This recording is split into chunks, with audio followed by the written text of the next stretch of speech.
Look, one thing that is concerning is that we've seen initially the federal government was giving wage rises just to targeted groups, those on the minimum wage who are the most vulnerable. But now we're starting to see a flow-on effect where other sectors are starting to demand wage rises that are keeping pace with inflation. So quite big wage rises. Do you think this means that while there are so many families really feeling the pain because of these consecutive RBA cash rate, interest rate rises, do you think the wage rises, if they are replicated in the private sector and other industries, are going to kind of diminish that impact and, it'll prolong the pain? Indeed, many of those who are calling for these big wage rises are really almost taking a punt that the very strong labour market that we are seeing right now is going to stick around. My theory has always been it's better to pay a person just a little bit less if that person can hang on to their job rather than having an increasing number of people out of work, which really does cause stress on the economy and indeed can be devastating for those individual families. Now, the Reserve Bank has said it doesn't quite know where full employment lies, but it certainly isn't at 3.6%. It's more likely to be somewhere between 4.25% and 4.5%.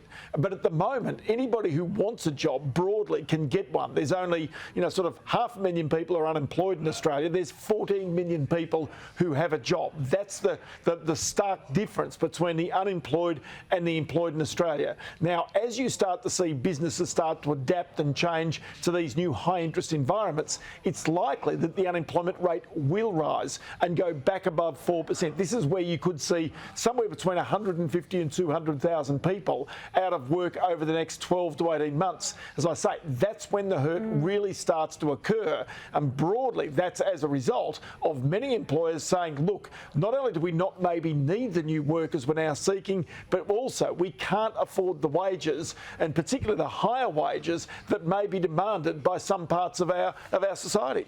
Yeah. All right, I want to ask you about the PwC scandal. You've been covering this very well on your program, Ross. There's criticism today in the Fin Review by Jennifer Hewitt that PwC has handled this scandal extremely poorly. We've seen just in recent days the global company come in and try and take control. PwC is looking to sell their government consultancy work for just $1. Where's this going now?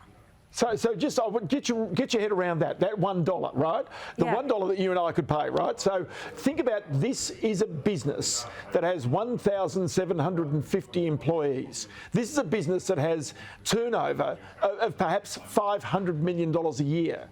And so bad is the reputational issue got for PwC that it's prepared to sell that business with all of its risk for $1.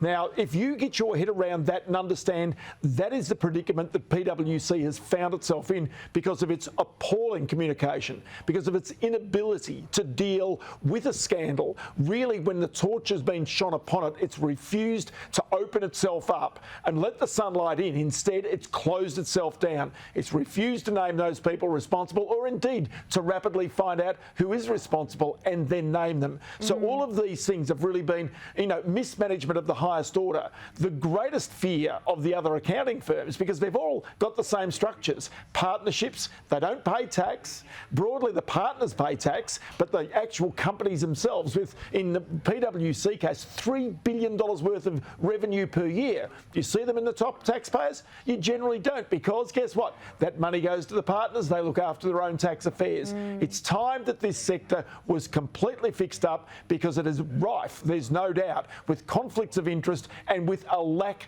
of transparency to allow people to understand what they're doing and what they're accountable for.